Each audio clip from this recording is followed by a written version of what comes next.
Welcome back to Empowerment Radio. Boundaries are the issue. Boundaries are that what we all can benefit from. And one of the most powerful boundaries to set is the word no, which I believe many of us are a little uncomfortable with. I mean, it's not only about saying no, but it's about hearing the no that we feel uncomfortable with. I mean, if you're, asking your spouse, "Hey, can you fix this for me or bring me a glass of water?" and you hear no, well, you immediately feel a little hurt, right? A little rejected. And so no is something we are almost like not, uh, I think, accepting as a part of our vocabulary. Same thing with, the yes idea that we should say yes to everything. The Yes Man movie, yes gets you ahead. But isn't it true that in many ways, no is an incredible yes to yourself? Because if you're saying no to others that may just, again, not respect you, take advantage of you, want too much of you, or simply don't see that your plate is already full, if you say no to them, you are automatically saying yes to yourself, yes to your well-being, yes to your time, yes to your integrity. So a no is not necessarily a no and that is it. There is also what it actually does for you. Now, a study showed that we do have obviously problems with no, and so we are trying to find phrasings and verbiage that makes it a little bit smoother. And that study found that when people say, "I can't," I can't right now. Do you want to go and, help me moving? Oh, I can't. Or can you borrow me some money? Oh, I can't. The "I can't" is way weaker than the "I don't." Why?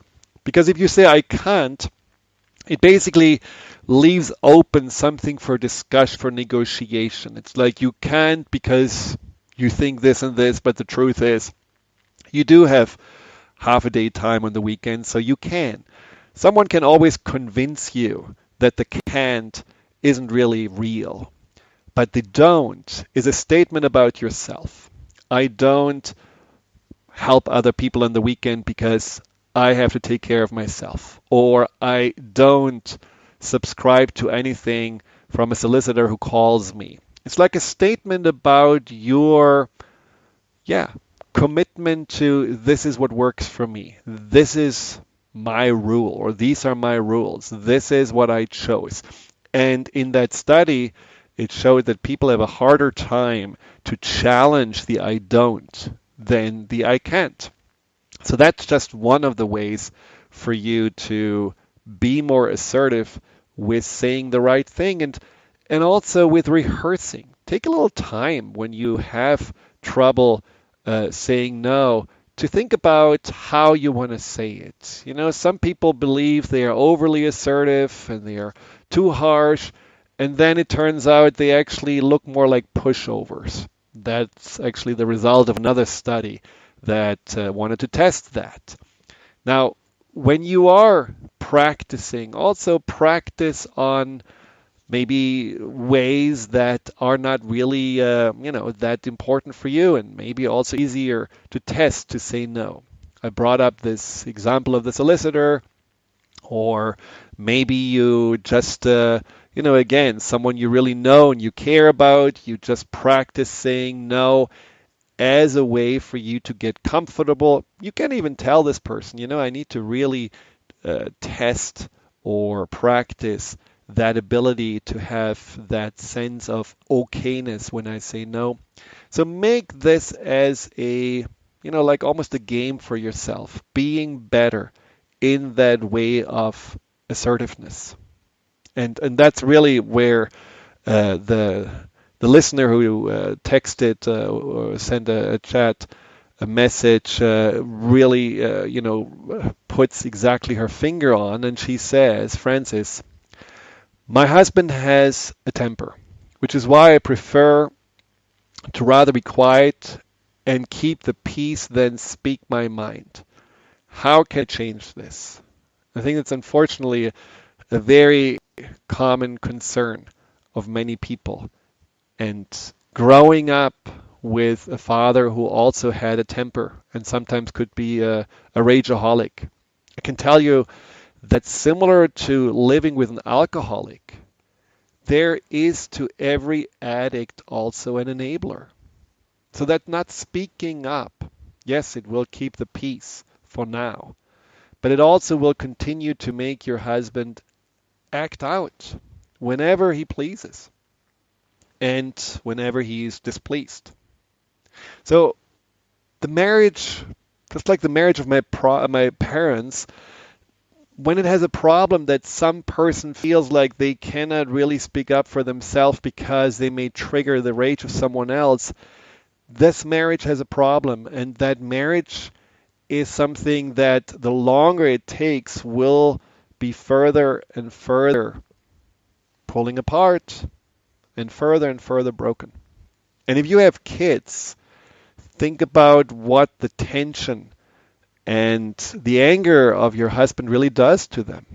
I know when I was a child and my parents were fighting, or my father was angry, and we were just witnesses of that, my sister and I, it was certainly at times unbearable for the little child's mind to sit in the midst of that. And I wish sometimes my mother would have been more standing up for herself and also having a more consistent voice, not only sometimes like I did with my roommate. Just think about how you are showing up for your kids and basically telling them that bullies have power and that maybe there is a better role model for them than that. And if it's not for your kids, just think about what does it do to your sense of self, your own happiness, if you continue to just let things happen and not stand up for yourself.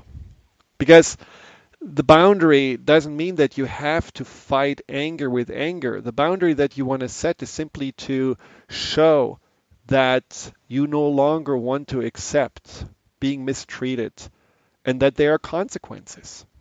And the consequences just may be that you are removing yourself from that situation. It may actually require you first, before you set a boundary, to work on yourself, to gain more self-esteem, to heal the wounds that this marriage may have caused you, to address your anxiety. And it is probably a good idea for you to also reach out for help. Because often in marriages like this, we pretend everything is okay because we don't want to admit that something actually is broken. And so reaching out for help and knowing that there is someone who supports you, who is on your side, and knowing that there is a plan, maybe even if it comes down to it, an exit strategy. All of this will make you feel better about yourself. And what's so interesting about people that are bullies, people that are easily breaching boundaries, when you have a strong sense of self, when you do feel empowered, when you do have confidence, somehow their, whatever it is, their anger, their aggressiveness, their sense of power is challenged. I have seen this many times when I worked with clients that men and women that were in abusive relationships, when they were able to be steadfast and strong in themselves and showed that they are not any longer buying into the anger and no longer afraid, something shifted in the other person. Somehow they no longer were as aggressive, as negative. It's almost as if they realized, oh, now I'm actually dealing with someone of equal strength or maybe even greater strength. So do some work on yourself in this regard. And then that is a third part of creating better boundaries, which is ask for support. Just notice that this is not a flaw or weakness to actually have had boundaries broken and feeling victimized and hurt by them. You don't have to feel ashamed and guilty, which is, I think again, the many women that haven't said anything until the Me Too movement really took off, you don't have to feel like that you're the only one.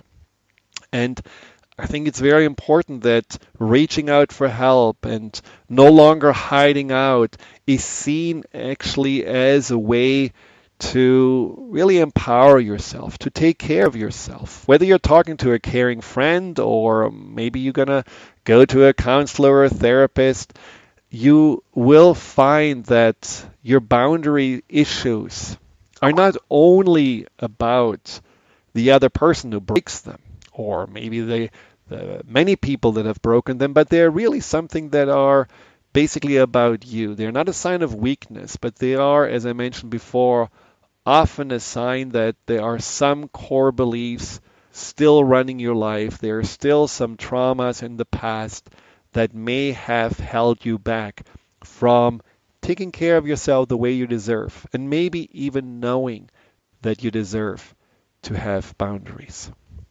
When we come back, we will talk about another step and two internal steps to create boundaries. One is about how can you keep your power? How can you make sure that whoever was breaking the boundaries doesn't stay inside of you and doesn't stay with you? And how about creating a protective shield that can actually allow you to always stay in a safe distance to those people that tend to disrespect your boundaries? Have you ever accidentally put your hand on a hot stove?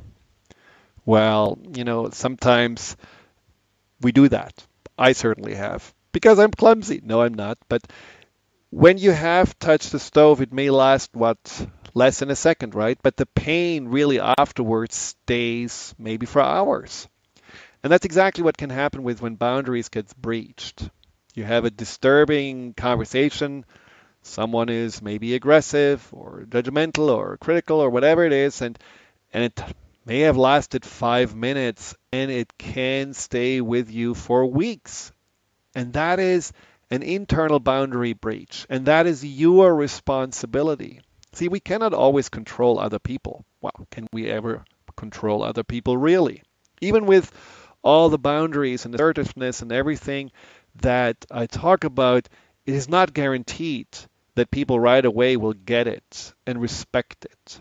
So there is something that also needs to change internally to be stronger and to not let people's energy continue to affect you by you ruminating about it, having your mind spin around, why did this happen? What happened? How should I have done this differently? You know how we do that, right? We are just guessing and doubting and then wondering and worrying, and we give our power, our time, our energy to the person that we actually want to avoid, or a situation that we actually felt not so great about.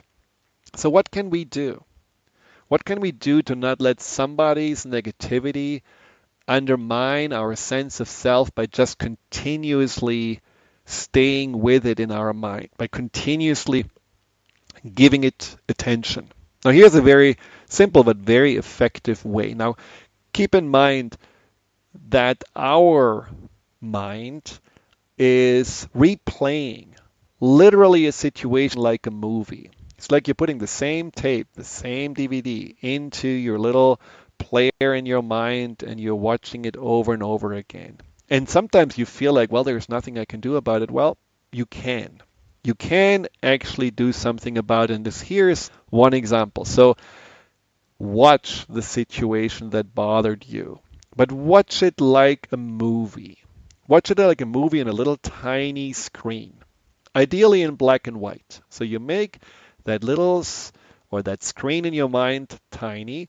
You have that scene like in a black and white movie, just like an old Charlie Chaplin movie, and you watch as a neutral observer from the outside what happened and how you were in that situation, responding, reacting, and how you were affected.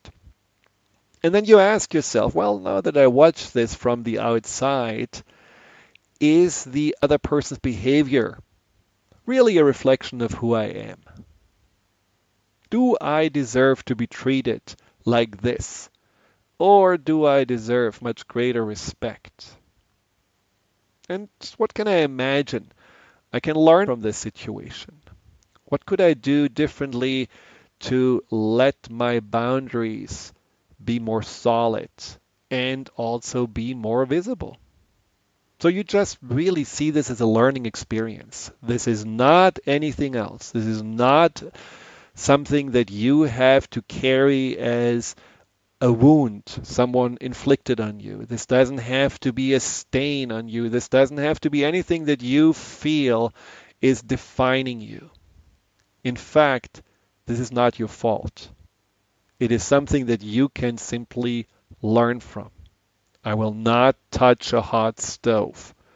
And when I come into those situations where someone is trying to maybe violate my boundaries, next time I spot a person like this much earlier and I will simply not interact. Or next time I will leave the scene. Next time I will stand up. Next time I will respond differently. Things you can learn from it. But once you have answered those questions, turn that little screen off. Make it all black, disappear, and focus on something different. Something that you may appreciate about yourself and your life right now. Shift your mind to something that brings you a much greater sense of peace and empowerment. And leave that screen behind. You may have to do this 2-3 times for your mind to really get it. But when you do it, you will really notice that, yes, I do have the power to take my power back and not continuously give it to that other person. Now, the last step that I want to mention is that step of compassion and using compassion as a protective shield. Now, how does that work? How can actually compassion make you feel more safe? How can compassion prevent you from getting hurt and protect you from other people's anger, judgment, dysfunction? Well, the way it works is that compassion is almost like a mental x-ray. You know how people that have been in the past maybe breaking your boundaries may appear more powerful, more together, the ones in charge? You know, a client told me the other day she was in a bar and she was out with friends and she was dancing. And then one of those people that she was with said, "Oh, stop dancing like this. It makes me uncomfortable." Well, she didn't know what to say, but she just stopped, felt hurt, withdrew, and pretty much the whole evening was spoiled. But then she remembered, wait a second, I know this guy. And I know why he said it, because he never dances. In fact, he's very self-conscious. He's pretty insecure. And his way of making himself feel more cool or more powerful is by being the negative nag, the one that puts others down, the judgmental guy. And so she confronted him. She said to him, that was really hurtful. I didn't like that. And I like how I dance. And I enjoy dancing. And I think when you said this, you didn't really think about what would happen to my feelings. And immediately he admitted, the moment I said it, I felt bad. I'm so sorry for this. And it really showed that ultimately his negativity was simply a mask that made him appear more together and powerful than he really is. So when you have compassion and you use compassion together with a sensitive awareness, you may see how those people that seem to be the ones that are maybe more aggressive or the ones that are more demanding and all those kind of things that you felt in the past, they have the power to simply forge through your boundaries. You can see what's underneath them. You will actually often see how whatever they do is a form of defense mechanism. You can see their insecurities, you can see their wounds, their anxieties, their needs, the needs to be in control, the needs to be liked, the need to achieve, whatever it is. Sometimes you may believe, maybe I'm just making it up. It doesn't matter. When you see that everyone is ultimately feeling on some level afraid, on some level not good enough, on some level wounded, that we all are carrying those hurts and pains and wounds from the past within us, then you can also see that there is something inside of you that doesn't take whatever this person is doing seriously. It's almost like as if this person is shrinking down to the size of a child. And you can see, that's acting out. That is coming from a certain kind of compensatory need. That is a person who ultimately hasn't really yet outgrown that childhood behavior. And that is very powerful because isn't it easier to have boundaries with children than with the people that we are making much bigger than they actually are? So try to think back about the people that you feel were disrespecting your boundaries and think about their woundedness. Think about where this may have come from. Think about how actually they are probably the ones that are much more hurt, scared, and therefore much less powerful than you are in the moment when you can see through the eyes of compassion what is really going on. And then you don't take it personally because then you know it's really all about them and has nothing to do with me. And that creates a very powerful shield where you take responsibility for yourself, and you don't feel that whatever they're saying or acting is a reflection on you. Well, I want to end this Empowerment Radio episode, which apparently has also its own boundaries because it's going to end in about 30 seconds, with a quote by Brené Brown. Daring to set boundaries is about having the courage to love ourselves, even when we risk disappointing others.